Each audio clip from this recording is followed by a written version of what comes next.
Hello friends, this is ज्योति वर्मा। आज हम start करेंगे फिलोसफी का next topic, relation between philosophy and education. Last topic में हमने पढ़ा concept of education and philosophy, meaning of education, meaning of philosophy. फिर उसके बाद हमने नेक्स्ट वीडियो में पढ़ा एम ऑफ एजुकेशन।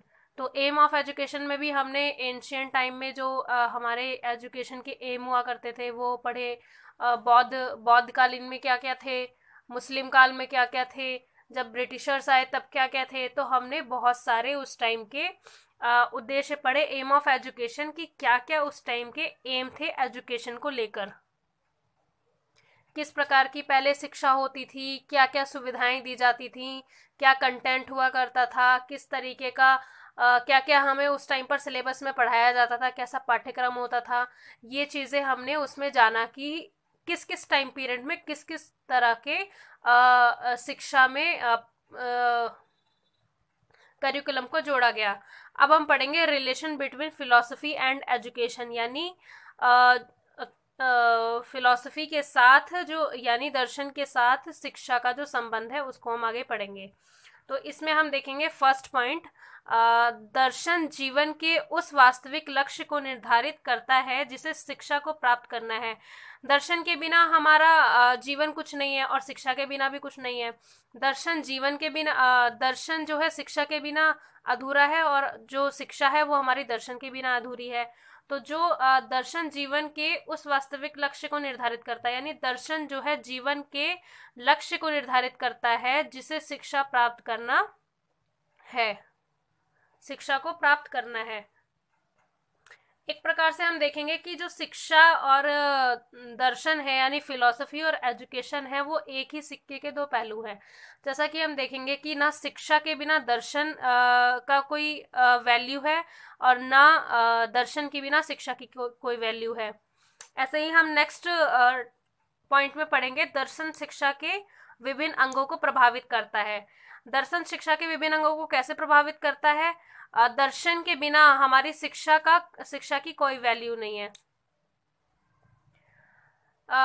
जो दर्शन है वो एक प्रकार का विज्ञानों का जो योग है। एक तरीके से हमारे हर सब्जेक्ट में क्या करिकुलम होना चाहिए, नए नए क्या टॉपिक्स ऐड होने चाहिए, या हमारे प्रेजेंट टाइम में क्या टॉपिक्स चल रहे हैं। जैसे हमारी राजनीति हो गई, या पॉलिटिकल साइंस जैसे हम सब्जेक्ट पढ़ते हैं, ज्योग्राफी हम पढ़ते हैं, और भी बहुत से ऐसे सिविक्स वगैरह के सब्जेक्ट होते हैं जिनमें हमें नए नए करंट अफेयर्स को जोड़ना होता है। नए नए, जैसे अभी हम पॉलिटिकल साइंस की बात करें तो पहले हम कोई और सिलेबस पढ़ाते थे, सेम सिलेबस बाद में भी रहेगा, लेकिन अब मान लीजिए प्रधानमंत्री हमारे बदल गए, हमारे राष्ट्रपति बदल गए, या कोई नई पॉलिसी आई, हिस्ट्री में भी हम कई चीज़ें ऐड करते हैं। तो ये चीज़ें हमें अपने करिकुलम के हिसाब से, करिकुलम को बदलना पड़ता है सिचुएशन के हिसाब से, टाइम पीरियड के हिसाब से। तो इसमें दर्शन का बहुत बड़ा योगदान है। और नेक्स्ट हम देखेंगे थर्ड पॉइंट हमारा, महान दार्शनिक जो थे, यानी जो पहले फिलोसोफर्स हुआ करते थे, वो महान शिक्षा शास्त्री भी हुए, क्योंकि जब तक उनको ज्ञान का बोध नहीं होगा तब तक वो दर्शन नहीं समझेंगे। और अगर उनके पास दर्शन है और उनके पास ज्ञान नहीं होगा तो भी उसकी कोई वैल्यू नहीं है। तो उनके पास ज्ञान को और भी ज्ञान का प्रसार करने के लिए दर्शन का होना अति आवश्यक है।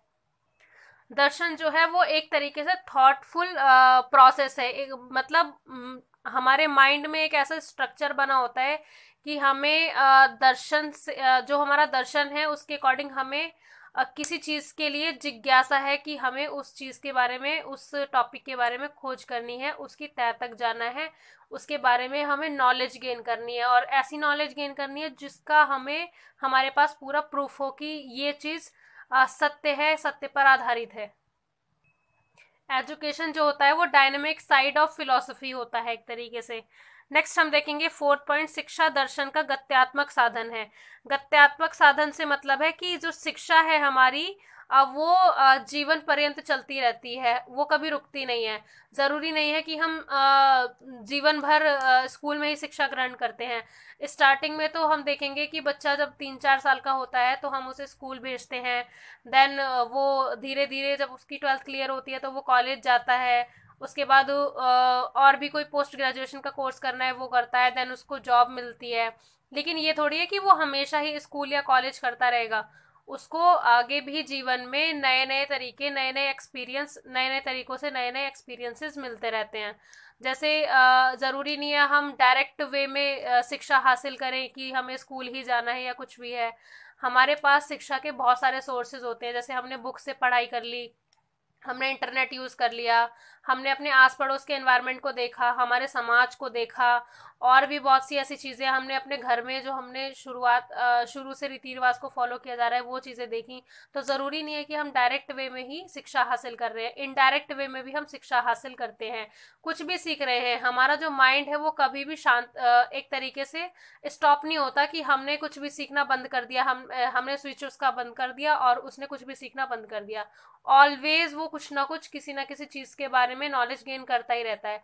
एक एग्जांपल ले लेते हैं, हम कहीं ट्रैवल कर रहे हैं, अब हमने किसी को अपनी विंडो सीट पर बैठे हैं और हमने बाहर किसी चीज को देखा जिसके बारे में हमें कुछ नहीं पता था, तो हमने वो चीज, वो जो नॉलेज थी वो हमने गेन की कि भाई ऐसा भी होता है, जो आपने अपने एरिया में कभी नहीं देखा होता। तो वो है हमारी शिक्षा इनडायरेक्ट वे में। तो जो शिक्षा होती है वो डायरेक्ट वे में भी होती है और इनडायरेक्ट वे में भी होती है। ज़रूरी नहीं है कि हम एक सिलेबस को ही फॉलो करें। हम चलते फिरते भी या कहीं आस पड़ोस में या कहीं भी हम आए गए तो हमने कोई नई चीज़ देखी, तो एक तरीके से वो हमारा एक्सपीरियंस हो जाता है कि हाँ हमने ये चीज़ देख रखी है। नेक्स्ट हम देखेंगे फिफ्थ पॉइंट, शिक्षा। शिक्षा जो है हमारी लक्ष्य को प्राप्त करने का साधन है। तो जो शिक्षा है, शिक्षा के बिना हम अपने लक्ष्य को प्राप्त नहीं कर सकते। अगर हम सोचें कि हम एजुकेशन नहीं ले रहे हैं फिर भी हमें इस बिजनेस में या कोई भी हमारा जो हमारे अंदर जो टैलेंट है वो निकल के आएगा, तो वो बेकार है बिना शिक्षा के। हमारे पास अगर कोई क्वालिफिकेशन नहीं होगी तो हमें तो कोई जॉब भी नहीं देने वाला बिना क्वालिफिकेशन के। और अगर हम खुद का भी कोई बिजनेस स्टार्ट करना चाहें या कुछ भी है तो हम बिना शिक्षा के कुछ नहीं कर सकते। हमें उसके पूरे पॉइंट ऑफ व्यू को क्लियर, पूरा एक जो स्ट्रक्चर होता है उस चीज को चलाने के लिए वो चीज हमें पता होनी चाहिए। आजकल जैसा कि हम देख रहे हैं कि अब वोकेशनल एजुकेशन पर हमारी गवर्नमेंट, जो हमारी गवर्नमेंट है वो बहुत ज़्यादा ध्यान दे रही है, नई नई पॉलिसीज बना रही है, वोकेशनल एजुकेशन को ऐड कर रही है।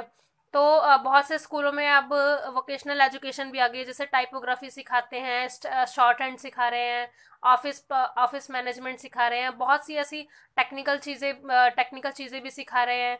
तो वोकेशनल एजुकेशन का मीनिंग ये है कि हम शिक्षा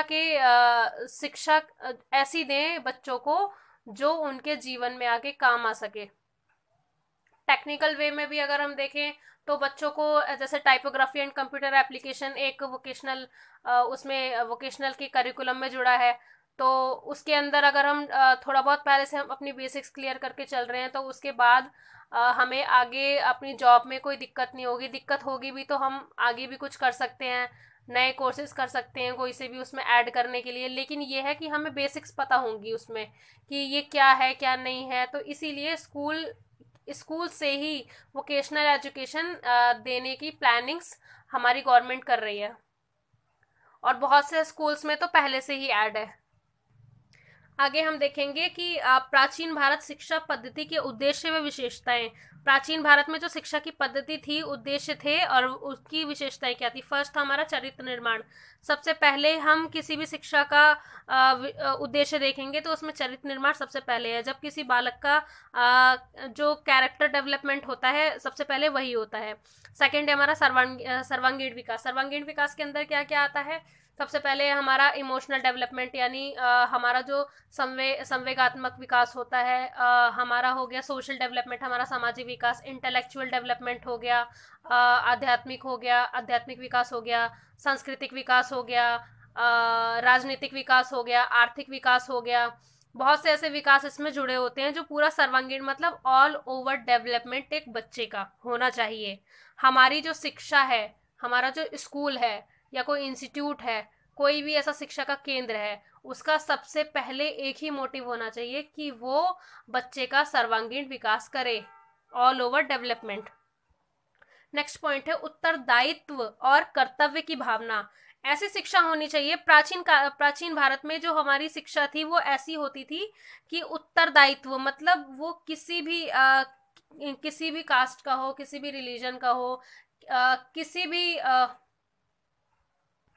एज का हो, उसको ऐसी शिक्षा दी जाए जो अपने कर्तव्य की भावना का, कर्तव्य का पालन करे, उत्तरदायी हो, ऐसी शिक्षा उसको मिलनी चाहिए। फोर्थ है हमारा प्राचीन संस्कृति और साहित्य का संरक्षण। सबसे पहली बात, हम अगर भारत में रह रहे हैं या किसी भी कंट्री में रह रहे हैं, अगर हम अपनी संस्कृति को ही नहीं संभाल सकते, उसका ही संरक्षण नहीं कर सकते, तो हमारी शिक्षा का कोई वैल्यू नहीं है, वो शिक्षा किसी काम की नहीं है। जिस देश में हम रह रहे हैं वो उसकी जो पुरानी संस्कृति है, पुरानी परंपराएं हैं, वो हमारी धरोहर है। शिक्षा का केंद्र था जो प्राचीन काल में प्राचीन शिक्षा थी जो हमारी, वो था पहला उसका पॉइंट, विशाल राजधानियां। नेक्स्ट था तीर्थ स्थान। नेक्स्ट बौद्ध विकास। उसके बाद फोर्थ था हमारा हिंदू मंदिर। और फिफ्थ था अग्रहार ग्राम। तो ये सारे पॉइंट थे शिक्षा के केंद्र। यहाँ शिक्षा दी जाती थी प्राचीन टाइम पर, यानी एंशियंट टाइम पीरियड पर। नेक्स्ट हम बात करेंगे कि पहले शिक्षा थी हमारी, उसमें भगवत गीता का क्या रोल था। शैक्षिक अभ्यास में भगवत गीता का योगदान, जो हमें अभ्यास कराया जाता था प्राचीन काल में, प्राचीन भारत के टाइम पे, उसमें भगवत गीता का क्या योगदान था। तो फर्स्ट है हमारा, जीवन का चरम लक्ष्य जो होता था वो मोक्ष होता था। मोक्ष प्राप्ति एक टारगेट लेके चलते थे कि हमें मोक्ष प्राप्त करना है। नेक्स्ट है हमारा नैतिकता पूर्ण जीवन। सबसे ज्यादा इंपॉर्टेंट तो यही है कि हमें मोरालिटी, हमारे अंदर मोरालिटी होनी चाहिए, नैतिकता होनी चाहिए।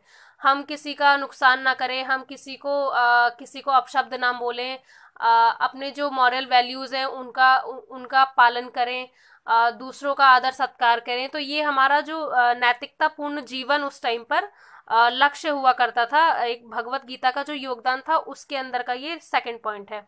थर्ड है हमारा निर्लिप्त भाव से जीवन यापन। निर्लिप्त भाव से जीवन यापन करना कि मतलब हमारे जीवन में कितनी भी कठिनता आए, कैसी भी सिचुएशन आए, कुछ भी हो ऐसा, तो हम अपना जीवन यापन अच्छी तरीके से कर सके। हमारी जो भावनाएं हो वो मतलब एक प्योरिटी होती है ना, प्योरिटी होनी चाहिए हर चीज में। फोर्थ पॉइंट है हमारा आत्मा की अमरता संबंधी ज्ञान। तो उस समय पर जो ज्ञान हुआ करता था वो आत्मा की अमरता संबंधी होना चाहिए, मतलब आत्मा, हम अंदर से अपने अंदर जो पॉजिटिवनेस होती है ना, वो होनी चाहिए हमारे अंदर। नेक्स्ट है फिफ्थ पॉइंट, आत्मबल बढ़ाना। सबसे पहले जैसे हमने फिलॉसफी के अंदर पढ़ा था कि जब तक हमारे अंदर कॉन्फिडेंस नहीं होगा तब तक हम किसी भी दर्शन को या हम शिक्षा को ग्रहण नहीं कर सकते। तो इसमें यही पॉइंट है हमारा कि आत्मबल बढ़ाना, हमारा जो कॉन्फिडेंस है उसको बढ़ाना, कि हमारे अंदर कुछ करने की इच्छा है उसको इंक्रीज करना, आत्मबल बढ़ाना। सिक्स्थ है हमारा जीवन की चुनौतियों का सामना करने तथा जीवन में पलायन ना करने की भावना का विकास। तो जीवन की चुनौतियों का सामना करना यही है कि हमारे जीवन में स्ट्रगल्स जो हैं वो आते जाते रहते हैं, तो हमें उन चुनौतियों का सामना करना है और जीवन में पलायन ना करने की भावना का विकास करना है। जो हमारा न्याय दर्शन है उसके हिसाब से जो हमारी शिक्षण विधियां हैं वो क्या क्या होती हैं, नेक्स्ट हम पढ़ेंगे। फर्स्ट है हमारा प्रत्यक्ष प्रणाली यानी डायरेक्ट मेथड, किसी भी चीज को डायरेक्ट मेथड से पढ़ाना। सेकंड है आगमन निगमन प्रणाली यानी इंडक्टिव या डिडक्टिव। इंडक्टिव होता है कि इंडक्टिव डिडक्टिव में यही है कि एक में हम एग्जाम्पल्स को पहले बताते हैं, टॉपिक को बाद में बताते हैं, और एक में है कि हम टॉपिक को पहले बता देते हैं, एग्जाम्पल्स को बाद में बताते हैं। थर्ड है हमारा प्रयोगात्मक प्रणाली यानी एक्सपेरिमेंटल मेथड, एक्सपेरिमेंट करके पढ़ाना। फोर्थ है हमारा वैज्ञानिक प्रणाली साइंटिफिक मेथड। फिफ्थ है हमारा विश्लेषण संश्लेषण प्रणाली यानी एनालिटिक सिंथेसिस मेथड। सिक्स्थ है हमारा चर्चा विधि डिस्कशन मेथड, मतलब जैसा होता है कि बहुत सारे ऐसे टॉपिक्स होते हैं हमारे पास, खासकर लेक्चर वगैरह में होता है कि चर्चा करके हम किसी चीज का हल निकालते हैं, किसी इक्वेशन को या किसी ऐसी प्रॉब्लम है कोई, उसको सॉल्व करते हैं। नेक्स्ट है हमारा सेवंथ स्वाध्याय विधि, मतलब सेल्फ स्टडी मेथड, खुद से स्टडी करना, सेल्फ स्टडी करना। नेक्स्ट है हमारा व्याख्यान विधि, lecture method. Lecture method mostly school में ना होकर कॉलेज में यूज होता है। नाइन्थ है हमारा प्रश्नोत्तर विधि, क्वेश्चन आंसर मेथड, कि कोई स्टूडेंट क्वेश्चन कर रहा है और टीचर उसका आंसर दे रहा है, या टीचर क्वेश्चन कर रहा है, स्टूडेंट उसका आंसर दे रहा है। तो ये सारे ऐसे मेथड्स हैं जो न्याय दर्शन की प्रमुख शिक्षण विधियां हैं। न्याय के हिसाब, दर्शन के हिसाब से ये प्रमुख ऐसी विधियां हैं जो बहुत ही ज्यादा यूजफुल रही हैं, पहले भी रही हैं और अभी भी इन विधियों का यूज होता है शिक्षा को पढ़ाने में, किसी को शिक्षा देने में। तो हमने इस टॉपिक में जाना कि शिक्षा का और दर्शन का क्या रिलेशन है, क्या संबंध है आपस में। तो जो फिलॉसफी होती है वो आइडियाज देती है और उससे हम एजुकेशन पर ट्राई करते हैं। फिलॉसफी हमें आइडियाज देती है और फिलॉसफी ही डिसाइड करती है कि हमारे एजुकेशन में हमारा करिकुलम क्या होना चाहिए, बच्चे को क्या पढ़ाना है, उसको समाज से रिलेट कराना है कि नहीं कराना, या उसको चार दीवारी में ही ऐसी नॉलेज देनी है जो उसके समाज में या उसके रिलेशन, उसके खुद के जीवन में किसी काम की ना हो। तो फिलॉसफी ये डिसाइड करती है कि उसे क्या पढ़ाना है क्या नहीं। और है हमारा base of education is philosophy, मतलब जो एजुकेशन है वो जो बेस है हमारा वो दर्शन ही हमारी शिक्षा का आधार है। तो यहाँ हमारा ये टॉपिक खत्म होता है और हमारा ये टॉपिक था, फर्स्ट यूनिट का सेकंड टॉपिक था ये। अब हम आगे नेक्स्ट वीडियो में पढ़ेंगे third topic of philosophical foundation of education. मेरे वीडियो को लाइक करें, सब्सक्राइब करें, कमेंट करें एंड शेयर करें। Thank you so much for watching this video.